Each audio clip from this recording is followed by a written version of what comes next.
¿Qué tal, amigos del Quinto Poder Online? Nos encontramos aquí en la delegación de Huitzilingo, en San Felipe Orizaptlán, dando por inaugurada esta sección titulada Una historia que contar. En el día de hoy nos encontramos con Arnoldo Rubio Trejo, líder de opinión y un luchador social aquí en esta demarcación, con una amplia trayectoria que, pues, me imagino, Arnoldo, tienes infinidad de historias que nos puedas platicar, y que sin duda, pues, es importante llevar un nuevo contenido a la población para que esté enterada sobre acontecimientos de la vida pública, de la vida política, y desde tu percepción, cómo la observas, cómo la vives, tomando en cuenta que, pues, estás empapado de lo que acontece en el país, en el estado, en el municipio. Y con esto, pues, darte la bienvenida y gracias por aceptar esta nueva faceta en el Quinto Poder de Una historia que contar. Muchísimas gracias, Ángel. Gracias a ti y a tu medio de comunicación, Quinto Poder Online, por esa oportunidad. Es importante tu pregunta, porque las nuevas generaciones, te hablo de 30 años para acá, desconocen la esencia política de su municipio. Y parafraseando a Cicerón, el filósofo romano, 50 años antes de nuestra era, dijo que quien no conoce la historia está condenado a vivir su niñez.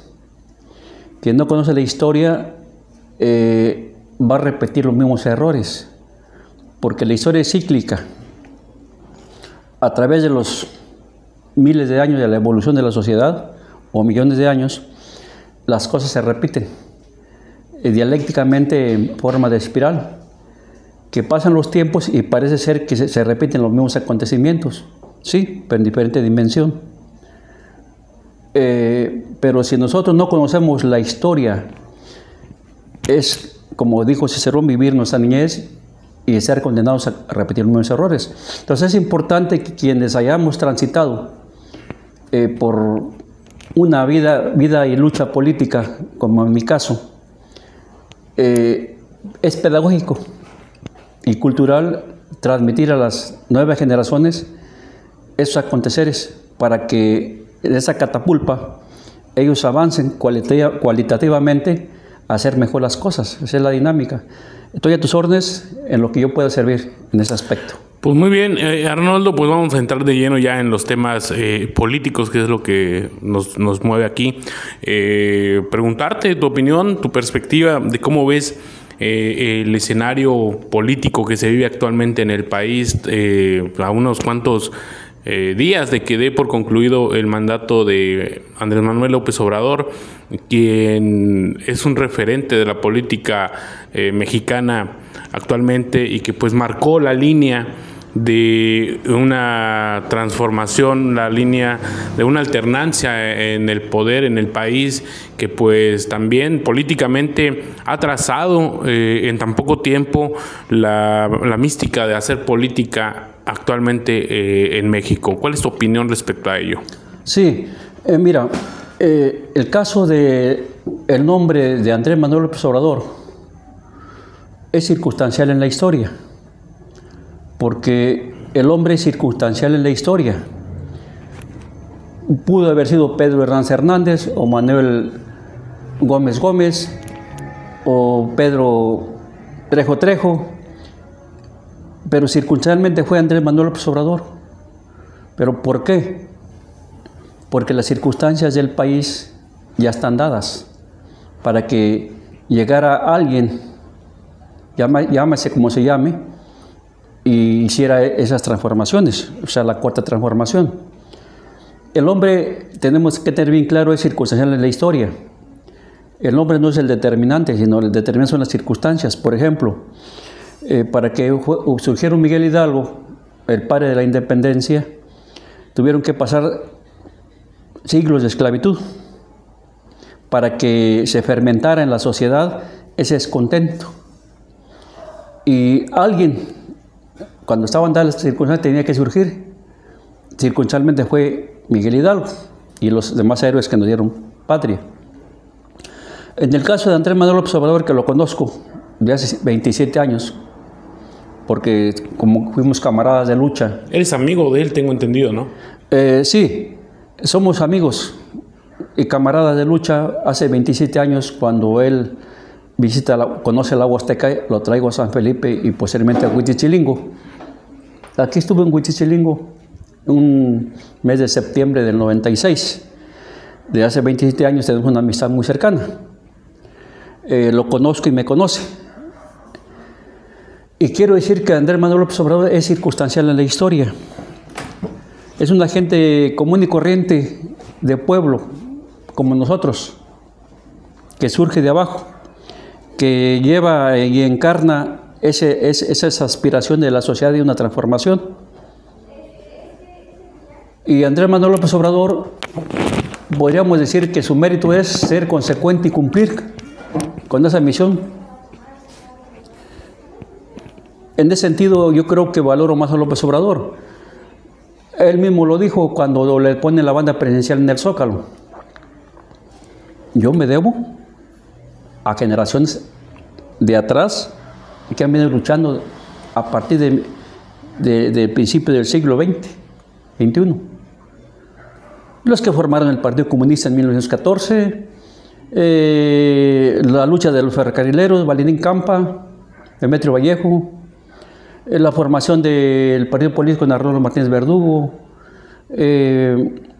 los profesores se levantaron en armas, Arturo Gámez, Lucio Cabañas, Genaro Vázquez, los luchadores que aún hoy viven y otros que no viven, yo me debo a ellos, porque estuvieron fermentando las condiciones para que yo llegara aquí, el despertar de las conciencias. Ese es el punto importante que hay que rescatar. Entonces Andrés Manuel es un elemento circunstancial en la historia que fue consecuente, es su gran mérito. En ese sentido rescato esa personalidad, ¿verdad? Y yo creo que Andrés Manuel López Obrador queda en la historia como un Benito Juárez en las circunstancias actuales, salvador de la patria.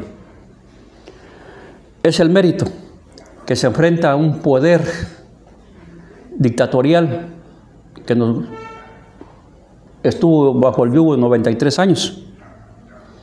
Nos rescata, nos libera. Es el gran mérito de Andrés Manuel López Obrador, que se proyecta como un gran líder a nivel internacional, a la altura de Fidel Castro en Cuba en su momento, a la altura de Simón Bolívar en su momento cuando libera Sudamérica, de San Martín, de O'Higgins que libera Chile, San Martín que libera Argentina, Simón Bolívar que libera Venezuela. Se pone a esa altura dimensionalmente en diferentes circunstancias. Él es el Simón Bolívar actual, él es el Fidel Castro actual, él es el Che Guevara actual. Conociendo a Manuel López Obrador, quiero hacer esa mención. Él es pacifista, es de la tendencia de Nelson Mandela, de Gandhi, pero en esta lucha, en ese transitar que él menciona y que yo recalco, hubo generaciones que, héroes anónimos, murieron derramando su sangre por la causa que Andrés Manuel López Obrador llegó y cristalizó. Generación de compañeros insurgentes que ideológicamente por la patria dieron su vida. Esos son los héroes que precedieron a Andrés Manuel López Obrador, ¿verdad? Andrés Manuel López Obrador es un héroe viviente. Aquellos son héroes, pues, en función. Tocando ese punto, yo soy uno de los elementos que cuando me formaron en la gloriosa normal rural del Mexa Hidalgo, nos ideologizaron de izquierda, nos prepararon cuadros o generaciones para salvar a la patria.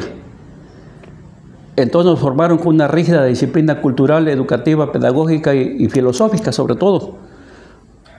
Filosófica en el sentido de científicamente el marxismo-leninismo, con el marxismo dialéctico e histórico, que son los cimientos ideológicos para la transformación y revolución de una sociedad. Entonces yo soy parte de esas generaciones y puse mi granito de arena como profesor, pues eduqué generaciones en lugares inhóspitos en donde ningún profesor se quería ir. Pero también cuando se requirió por parte de Lucio Cabañas que levanten armas en Guerrero generaciones jóvenes patriotas para levantar armas, yo estuve presente y levanté la mano, dejo el pizarrón y el gis y tomo el fusil. Y me uno a esa generación insurgente, revolucionaria, guerrillera, por más de una década. Entonces, cuando cambiamos al país, cuando López Portillo decreta una ley de amnistía, generar las condiciones para que los sublevados le pusieran las armas y formaran organizaciones sociales, partidos, yo fui uno de ellos, porque surgieron las condiciones que no existían 10 o 15 años atrás, y cuando las puertas de la paz se cierran, la violencia se justifica. De esa manera, llegamos a Hidalgo, a la transformación de nuestro estado, ya que lo habíamos hecho en otras partes del país. Pero bueno, referente y regresando a Andrés Manuel López Obrador, en 6 años ha hecho proezas, ha puesto los cimientos y el primer piso de la cuarta transformación, pero no es suficiente. Debe ser la continuidad que garantice ese cambio. Y en este caso, su sucesora, Claudia Sheinbaum, yo creo que es un perfil idóneo para que continúe el legado de Andrés Manuel López Obrador.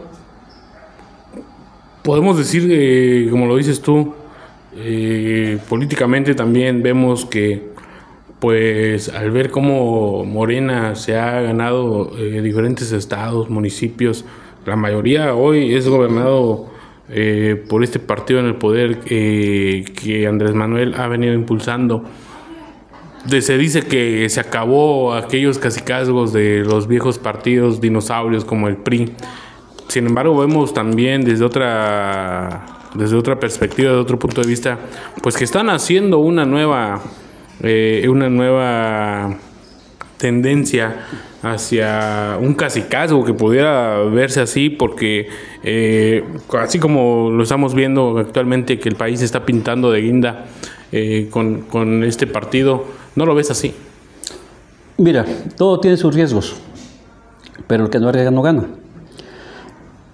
A Morena le precede otro partido de izquierda que también fundó Andrés Manuel López Obrador, que es el Partido de la Revolución Democrática, el PRD, que hizo lo suyo y entró en una etapa interna de descomposición y acabó podrido. Parece que ya es inexistente ante el INE y ya no tiene oficialidad. Morena corre esos riesgos.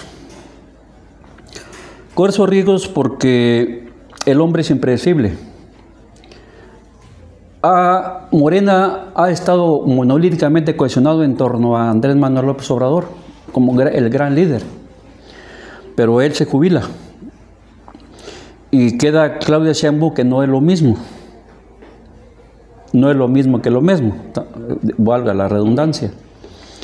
Y en Morena corre el riesgo de que le pase lo del PRD, se formen tribus, corrientes, que internamente se combaten en una lucha encarnizada. Ya está pasando, ¿no? Ya está pasando. Bien, ya está pasando. Aun cuando está López Obrador, que de alguna u otra manera ha puesto las cosas en orden. Pero ¿qué va a pasar cuando esté él? Pueden desbocarse. Y Morena corre el riesgo de una internamente desintegración o fragmentación y confrontación de corrientes. Es el riesgo. Pero bueno, el que no arriesga no gana. Ciertamente Morena se dice que es el nuevo PRI porque ha incubado en su seno a corrientes del PRI y del PAN, corrientes que traen un pasado criticable, pero todo se paga. Al ratito va a supurar eso y va a empezar lo que dije antes, la fragmentación y confrontación interna. Es probable. Morena pierde la esencia ideológica porque se va por lo pragmático, cooptar cuadros, cooptar elementos, no importa dónde vengan. El objetivo maquiavélico es el fin justifica los medios. Y en este caso, como en esa elección pasada del 2 de junio, cuando senadores y diputados eran necesarios para lograr lo que se acaba de aprobar, la reforma al Poder Judicial, opta Morena por cooptar esos cuadros que le reditúen votos. Y como Claudia Sheinbaum lo dijo claramente en Puebla, si nombramos candidatos de izquierda, no ganan encuestas. Así lo dijo en esas palabras Claudia Sheinbaum. Y tiene razón, porque los candidatos de izquierda, verdaderamente de izquierda, me pongo el saco, somos de bajo perfil. Y ante una encuesta, pues no existimos en un perfil amplio como aquellos que han estado en esos medios. En ese sentido, Claudia Sheinbaum tiene razón. Si nombramos candidatos de izquierda, no ganan encuestas. Pero bueno, juzgamos las cosas por los resultados. Los resultados se han dado. Mayoría del Congreso y se aprueba la reforma judicial. Yo creo que es lo importante que rescatar. Ya lo demás sería lo de menos. Haciendo artimañas como el viejo prismo para lograr que pues diputados de otras fracciones se sumen a esta votación, ¿no? Sí, mira, como política se dice que en la política, en la guerra y en la muerte se vale de todo. Y dijo Sun Tzu en el libro Arte de la Guerra que la esencia de la política es el engaño. Así es, el arte del engaño. Es el engaño. Se puede ganar una guerra engañando. Y las mejores victorias son aquellas que se consiguen sin disparar una sola bala. Esto ha funcionado. Y yo creo que en ese caso fue funcionable. No se cuestiona la manera, como lo dijiste tú también, y como lo dice Maquiavelo, el fin justifica los medios. Así es. Yo creo que las cosas se evalúan por los resultados y hasta hoy el resultado que se quería se tiene. Pues sí. En este sentido, Arnoldo, preguntarte también tu opinión ya en temas más locales, el tema en el estado, un estado como Hidalgo que pues llegó al poder Julio Menchaca a través de Morena, como lo decimos hace un momento. Morena ha venido ganando los estados desde el 2018 en las diferentes elecciones que ha habido. Y pues Hidalgo no fue la excepción. Se rompieron más de 93 años de gobiernos priistas, pero llega también al poder en el gobierno del estado un expriista vestido de guinda como Julio Menchaca. ¿Cuál es tu opinión respecto a esto, tomando en cuenta? Me interesa porque como hidalguense pues me tocan las fibras sensibles. Hidalgo, ciertamente, como tú lo acabas de decir, era un bastión del cacicazgo durante 93 años. De cacicazgos de la horca y el cuchillo. Muy fuertes. ¿Te tocó vivirlo a ti? Me tocó vivirlo. Ya me tocó vivirlo como la última colita de la serpiente. Pero antes, los que me precedieron fueron asesinados. Fueron desaparecidos. Yo corrí esos riesgos, pero por las nuevas circunstancias logro salvarlas. Y que estoy vivito y coleando. Hidalgo se caracterizó por ser uno de los estados más conservadores, férreamente priista, grupos muy fuertes, de los últimos los Rojo Lugo, Rojo Verduzco, los Murillo, los Osorio Chón, cacicazgos muy fuertes que se basaban en la coerción, en lo coercitivo de la fuerza del Estado. El hecho de que el efecto López Obrador haya logrado con Hidalgo 24 estados morenistas es una proeza. Efecto Andrés Manuel López Obrador. Y aquí la viveza política es de quienes se montan al carro siendo priistas y ven que el barco se hunde, brincan a donde puedan salvarse, como en este caso Morena, salvavidas Morena, brincan, colgándose de Andrés Manuel López Obrador, y uno de ellos fue el actual gobernador. Porque cuando a mí me toca mi liderazgo natural y soy preso político, en esos años del 95, más o menos, Menchaca es un miembro activo y prominente en la Procuración de Justicia de esa cloaca de corrupción.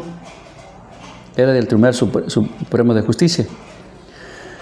Entonces su formación de él es priista, su corazón es priista, pero habilidosamente se brinca al salvavidas llamado Morena. Y llega a ser gobernador, primero senador y ahorita gobernador, pero su esencia no la pierde. Su esencia, sus añoranzas. Muchos que han llegado al partido, ¿no? Como dice el dicho, el viejo amor no se olvida ni se deja. Su esencia, su corazón es priista, su formación es priista, su esencia es priista, pero se adapta a las nuevas circunstancias porque así es de su conveniencia política, ponerse bajo las órdenes de Andrés Manuel López Obrador, ¿verdad? Es el caso de Menchaca. Y tan es así que si vemos su gobierno está intestado de cacicazgos de viejo cuño, repudiables en el Estado y sobre todo en nuestra Huasteca. Está intestado. Y la corrupción sigue predominando, aunque veladamente o bajo otros subterfugios, pero se sigue dando la corrupción. Y la corrupción viene de arriba. La corrupción es vertical.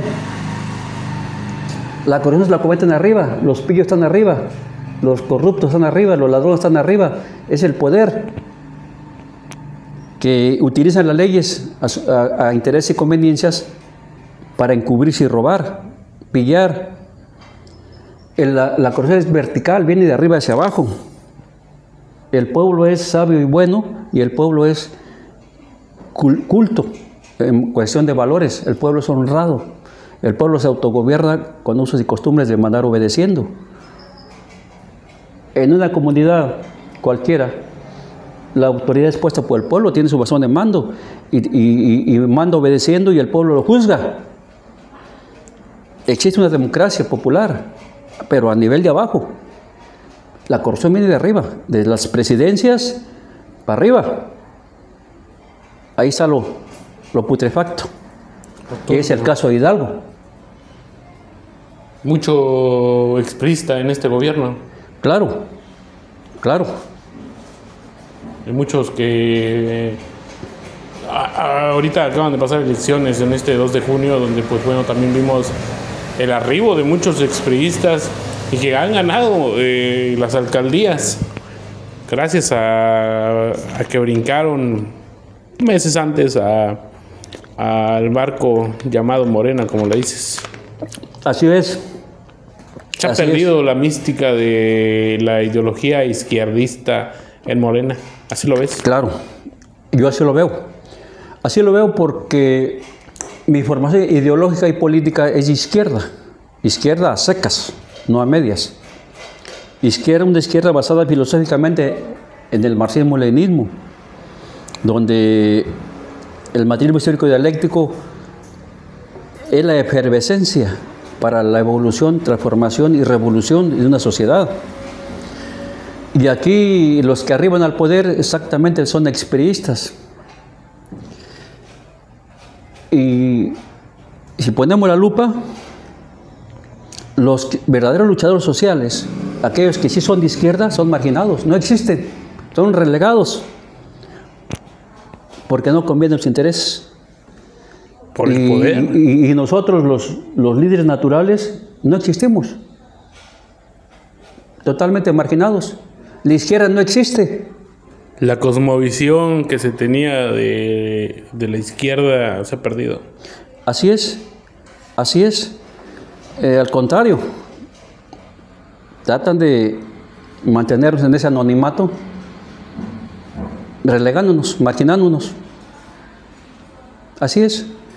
Es como la Revolución Mexicana, hecha por el pueblo en esencia al frente de Zapata y Villa, pero después quien se la agandallan son otros. Es lo mismo.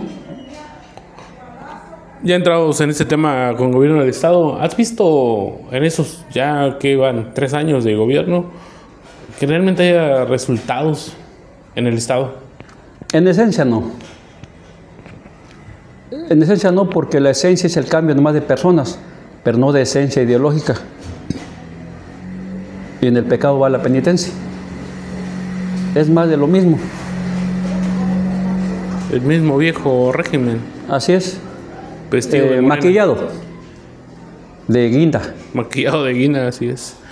Arnoldo, pues interesante tus puntos de vista de este gobierno, de a nivel nacional también, pero vámonos a algo más interesante, que es lo que a la gente le prende y la efervescencia, pues ahí está, siempre y cuando se toque los temas municipales, que es donde nos gustaría abundar un poquito más.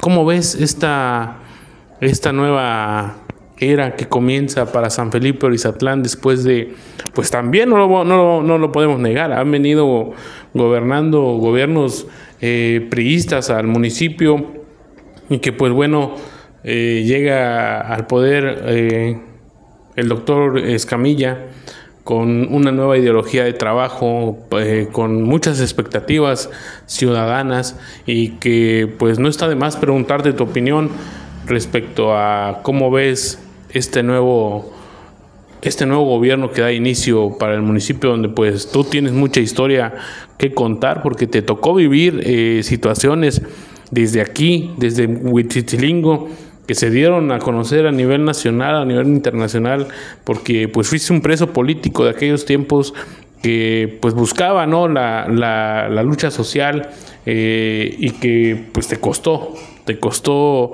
incluso hasta el encarcelamiento.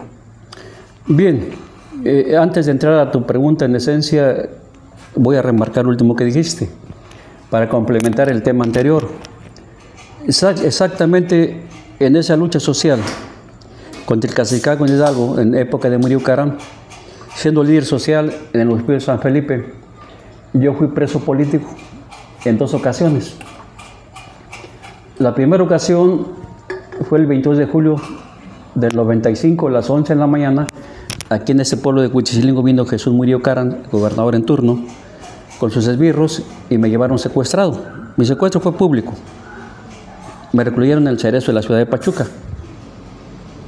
Gracias al liderazgo que tenía, a la movilización de los pueblos, empezando por Huitzilingo, toman carteras, toman palacio, retienen el presidente municipal, logran mi liberación a las 48 horas. No obstante, la lucha continuó, se fue radicalizando. Y eso dio lugar a la formación en San Felipe de mi primer partido de izquierda, el PRD, que lo fundamos el 23 de septiembre del 95 con 2,000 gentes, ya radicalizadas. En diciembre, en una convención en Pachuca del PRD, a las 10 de la noche me vuelven a apresar el gobernador, me metí al Cerezo. 2 veces fui preso político. Y la misma medicina para el mismo achaque se dio. Los pueblos se levantan, se protestan, se manifiestan y logran mi liberación otra vez a las 48 horas. Es decir, yo fui preso político 2 veces en el gobierno Murillo y 2 veces fui liberado. No me pude tener en la cárcel. Y usando sus viejas artimañas de cooptar, el gobernador quiso cooptarme. Me llevó a Palacio de Gobierno, me dio una oficina junto a él, me regaló una casa de interés social del Invidue. Pero yo, sabiendo cómo es el sistema, cómo mataron a Villa Zapata, cómo los trampearon, que no lo pudieron vencer en batalla, los engatusan y por su ignorancia cayeron, Villa Zapata. Yo, leyendo todo el historial de la lucha social en México, yo tenía las experiencias cuando estuve en la guerrilla, de cómo a los camaradas guerrilleros los apresaba el ejército y los llevaba en helicóptero y los aventaban al mar para que se los tragaran los tiburones. Teniendo todo ese bagaje de experiencias, yo me curo en salud. Me escapo del Palacio de Gobierno, le dejo la oficina, le dejo la casa, que nunca la acepté porque nunca entregué papeles, y me fugo. Eso ocasionó de que Murillo me prefabricara un delito con los ministerios públicos de Ujutla, el licenciado Luis Arteaga y Melissa Antonio Flores, investigador y determinador, un montaje en San Felipe para que me fincaran delitos graves, y de esa manera el gobierno me tuvo inhabilitado 5 años, firmando en Pachuca inocentemente 5 años me inhabilitó políticamente para quitarme las bases sociales. Yo llevé esas purgas. Y más sin embargo, aguanté sin trabajo. Y cuando se viene la sentencia, yo les gano la sentencia. Con la sentencia en mi mano, con la libertad absolutoria que aún la tengo, voy y demando al gobierno como institución del Congreso. Termina el Congreso a través del presidente del coordinador del Congreso, el contador Jorge Rocha Trejo, habla con Núñez Soto porque Murillo había salido, y a mí me indemnizan. El gobierno me indemniza con 50,000 pesos, producto que me regresa lo que yo gasté en 58 meses de ir a firmar. Pero más que el dinero, que yo ya lo debía y nomás lo recibo y lo pago, es el triunfo moral y político contra un sistema corrupto, y no de un Superman como Arnoldo, sino representativo de unas masas sociales. Es el poder del pueblo. Como dijo Andrés Manuel López Obrador, el pueblo salva al pueblo. Matiza ese hecho porque la corrupción, repito, viene de arriba. ¿Qué pasó con Omar Fayad? No hizo una estafa siniestra, entre otras estafas que hizo, diabólicas. Sí. Y más sin embargo, lo premiaron. Lo premió tu gobierno morenista. Sí, lo premió Andrés Manuel López Obrador. Sí. Eso no habla mal de él. Sí. No, yo creo que Andrés Manuel López Obrador lo utilizó como el Judas. Como el Judas, ¿por qué? Para entregar el Estado. Para entregar el Estado. O sea, Omar Fayad fue el Judas. Pero al mismo tiempo no habla mal de la ideología izquierdista que profesa Andrés Manuel al comprar. Andrés Manuel López Obrador es un político habilidoso. Eso no lo vamos a negar. Es un político habilidoso, inteligente, política. Astuto, sagaz, zorro. Y lo que a él le interesaba era rescatar Hidalgo, que junto con el Estado de México, Chihuahua, Guanajuato, Querétaro, de los estados más rancios. Sí, sí. Entonces, lo que él quería era tumbar esas murallas utilizando a un Judas, que las 30 monedas equivalen a la embajada en Noruega. ¿No? Omar se vendió por Y Omar Fayad traiciona a su partido, a su gente, desconoce al presidente del PRI estatal, purga. O sea, Andrés Manuel López Obrador hizo de él lo que quiso y le entrega al Estado a cambio de esas 30 monedas de Judas Omar Fayad. Pero bueno, vamos a la corrupción. Entró Menchaca y de alguna otra manera él quería los reflectores, pero más que Menchaca fue Nieto el que hizo esas limpias, el que descubrió esos fraudes. Más que Menchaca fue Nieto, el doctor Santiago Nieto. Él fue. Pero encarcelan archivos expiatorios para que se cometa un fraude de más de 2,000 millones de pesos. Como la estafa siniestra necesitaría el visto bueno del gobernador. Pero bueno, eso se daba siempre, pero se encubrían como eran gobiernos sucesorios priistas. El de Osorio Chón, el de Paco Olvera, el de Núñez Soto, el de Murillo Karam, todos robaban, pero se encubrían entre ellos. El Estado de Hidalgo era un botín de sátrapas.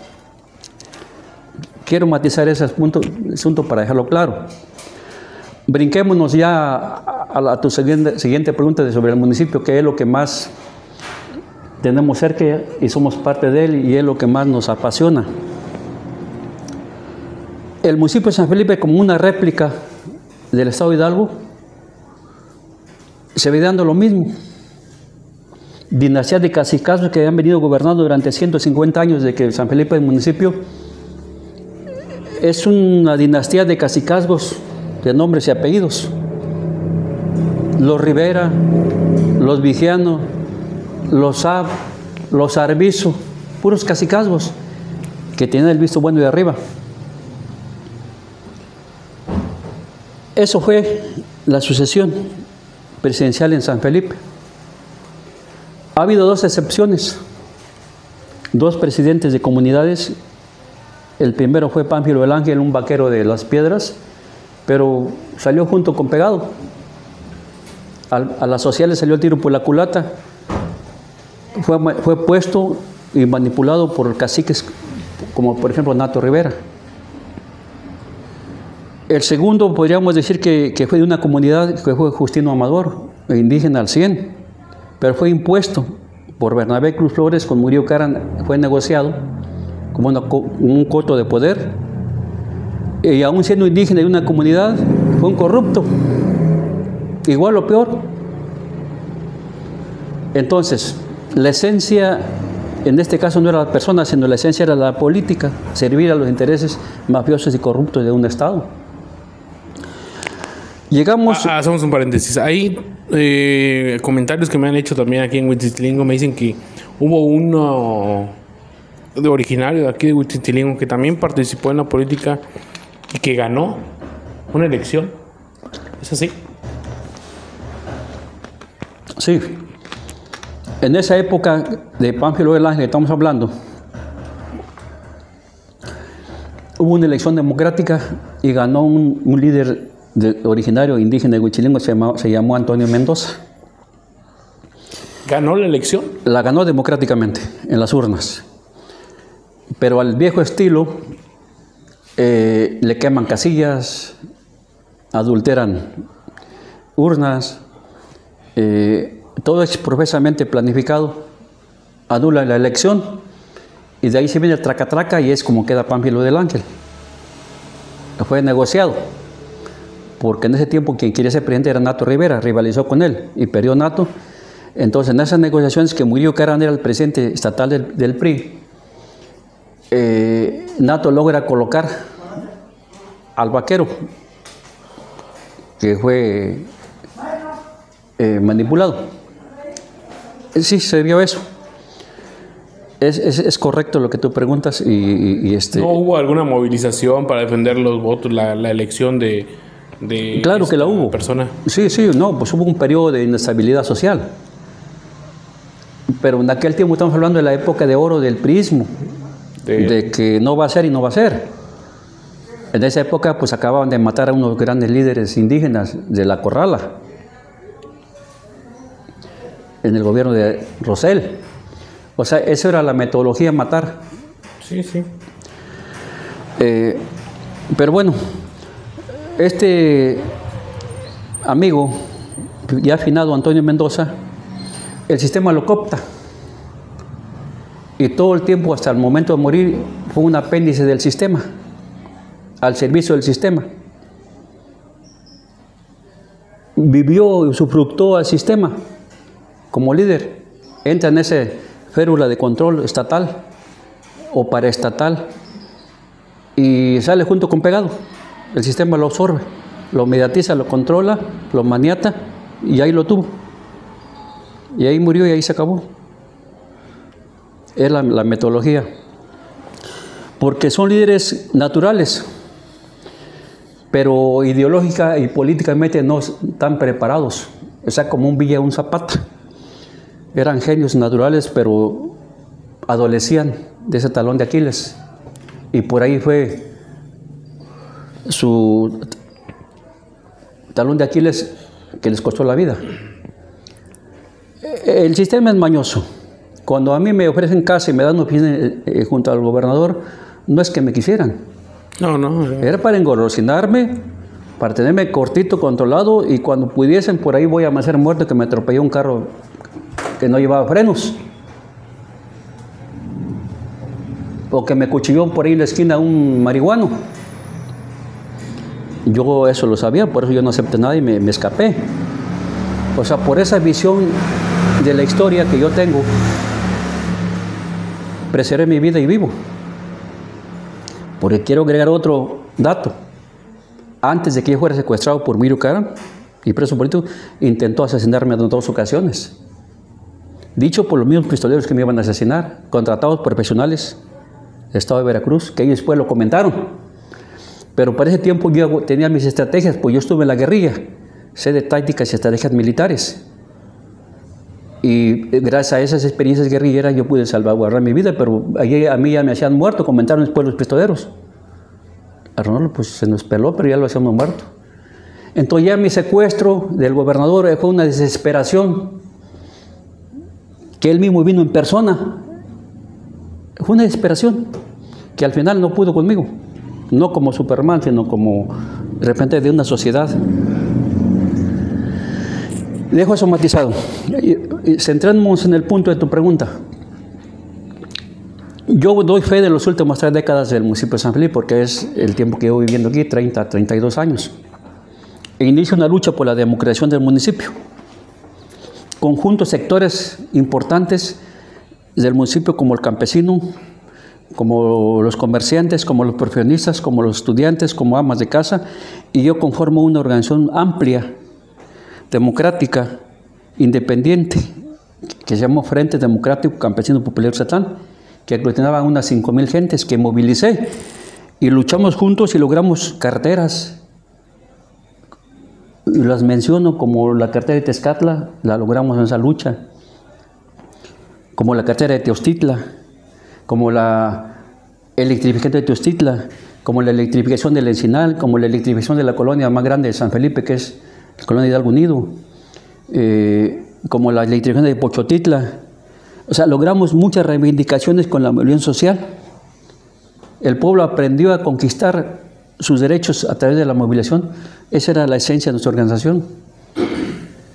Y yo nunca encasillé a la gente para un partido, la dejé libre. Eso fue las razones por cuales el Estado se me avienta encima. Bien, cuando formamos la organización popular era con el fin de democratizar el municipio y llegar al poder un gobierno popular. Y pudimos haberlo logrado. Y ahí viene uno de mis errores que yo reconozco.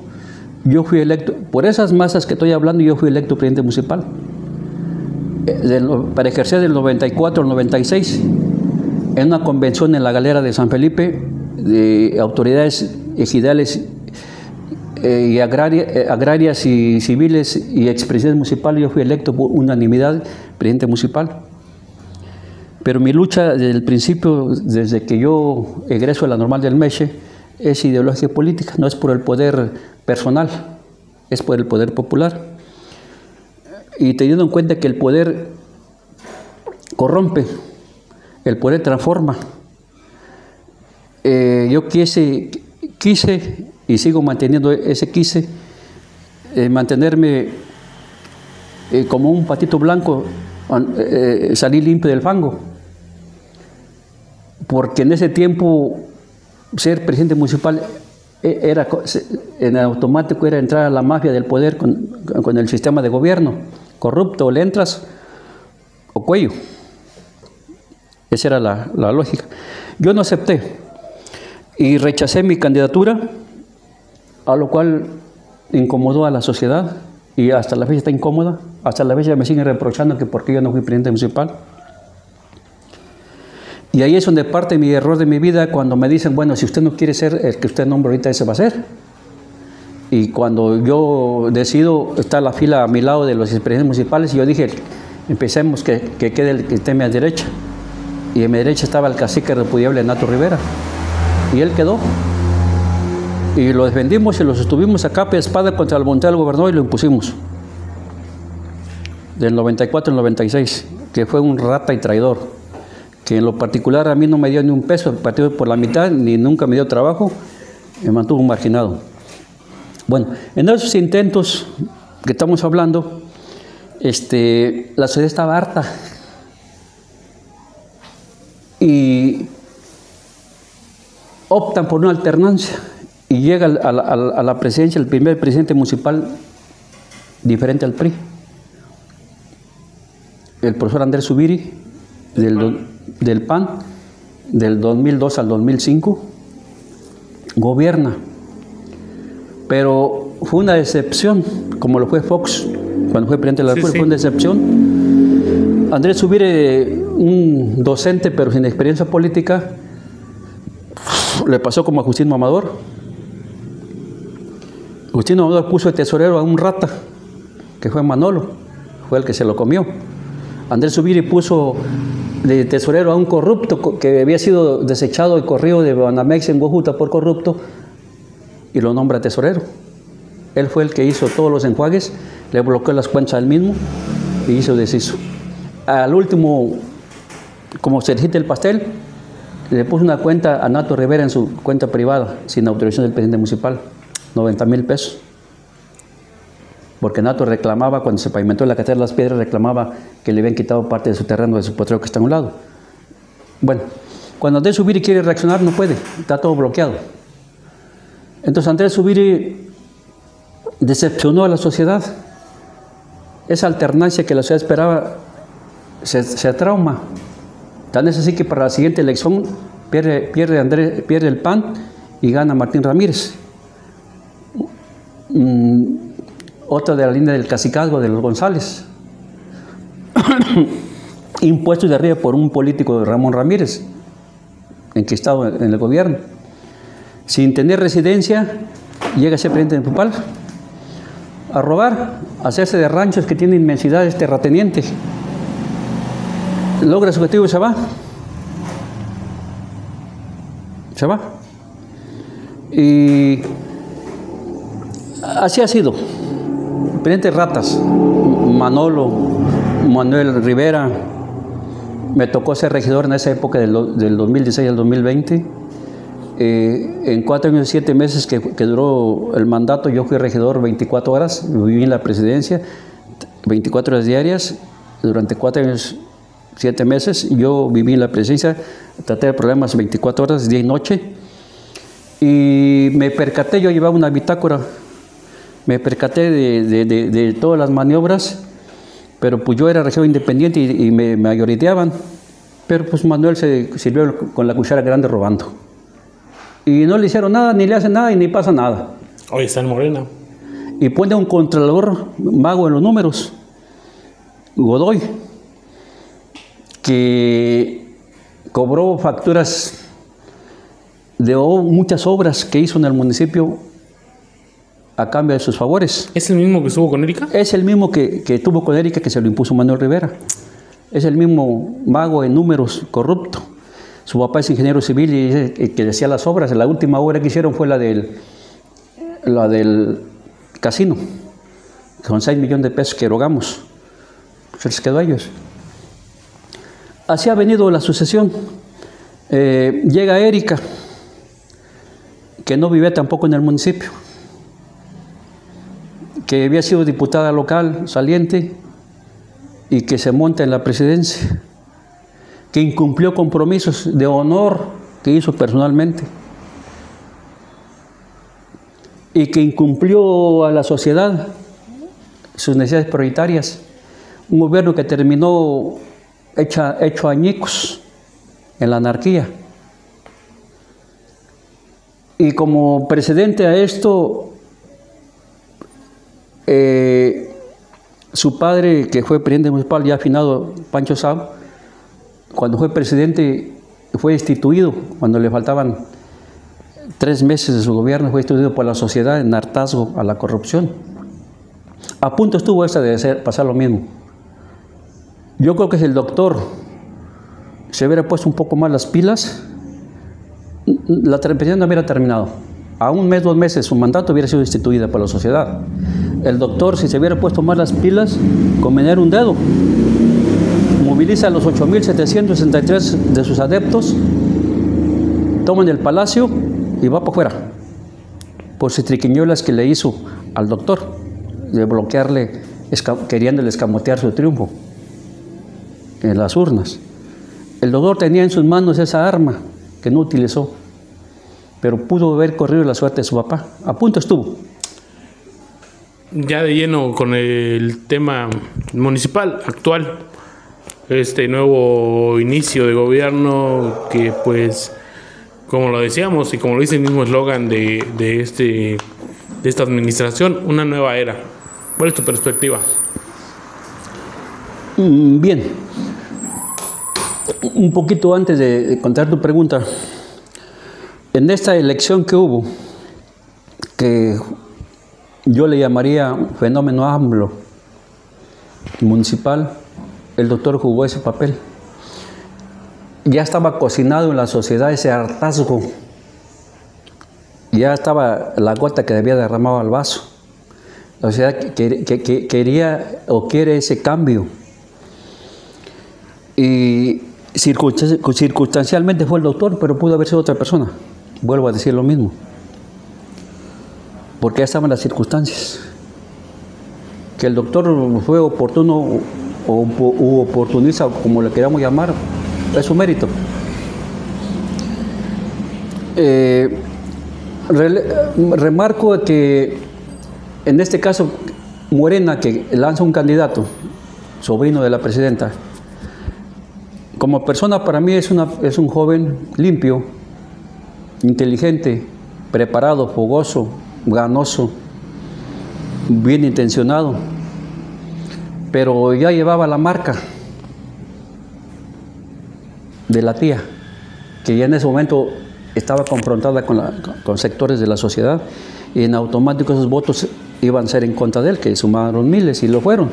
Yo alcancé a decírselo, tuve la oportunidad de decírselo: no te das en condición de ganar porque te vas a sepultar tu misma tía, porque demandas de una familia que la sociedad le ha dado vuelta a la página de la historia, pero pues tú no tienes la culpa. Crea tu propia personalidad y tu propio yo, delíndate. Pero no le alcanzó. Bien, es joven, tiene mucho futuro. Yo creo que esa derrota debe verla no como un trauma, sino como una derrota sabor a triunfo.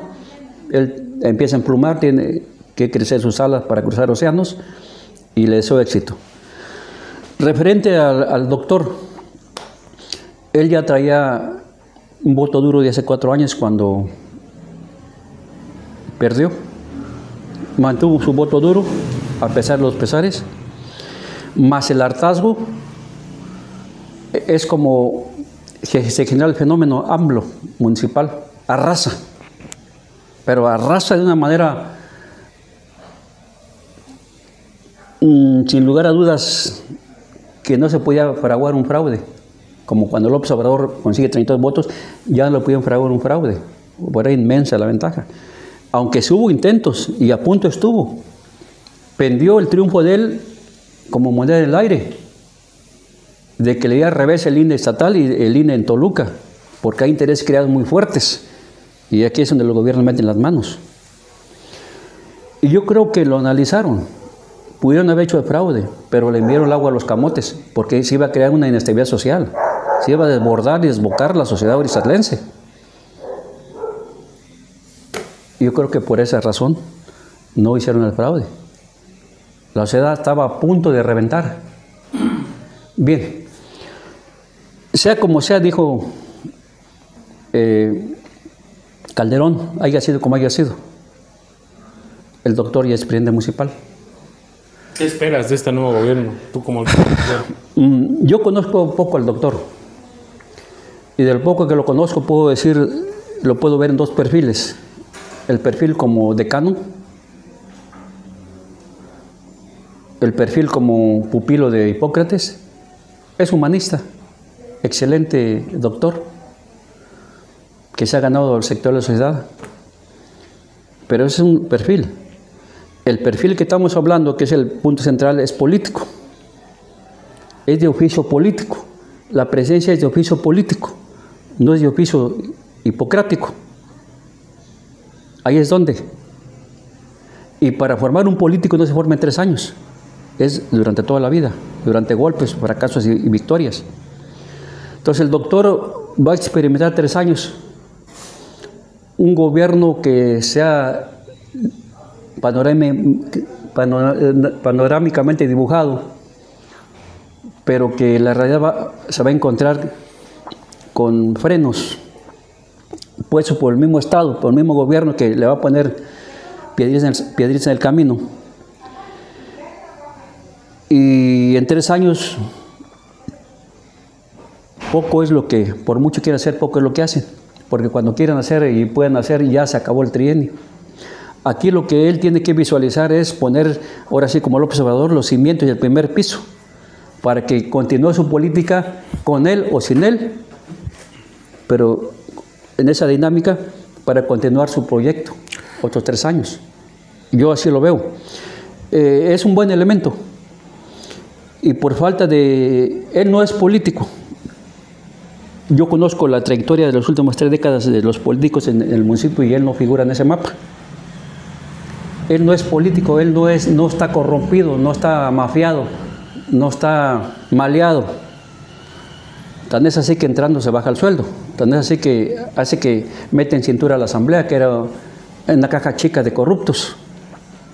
Los regidores tienen mala fama, de 15-30, de firmar obras inexistentes, de entrar en amaciato y coludirse con el poder, de traficar influencias, de acrecentar su fortuna a través de triquiñuelas.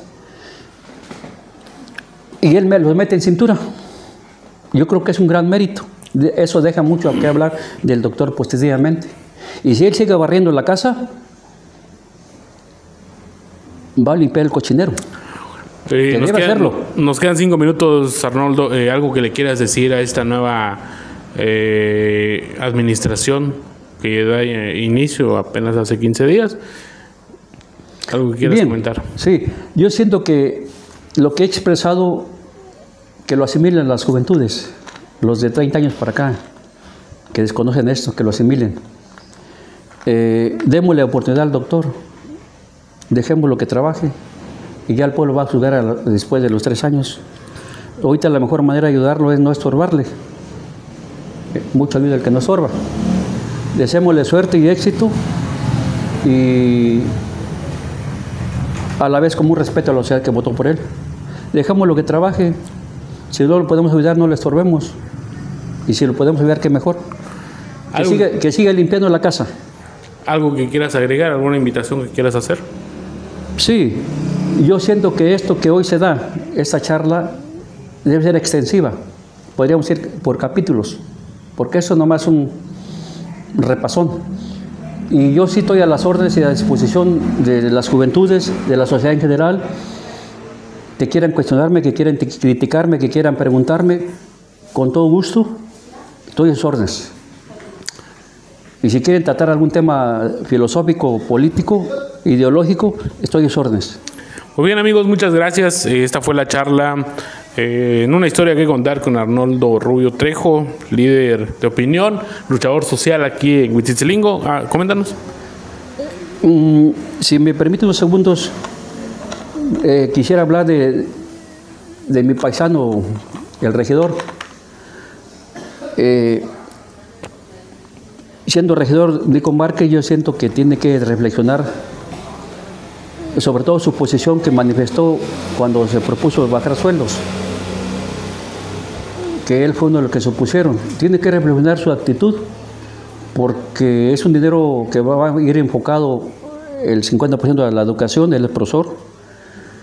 Él tiene que tener una ética de entender de que a 2 amos no se le puede servir, o bien es profe o bien es regidor.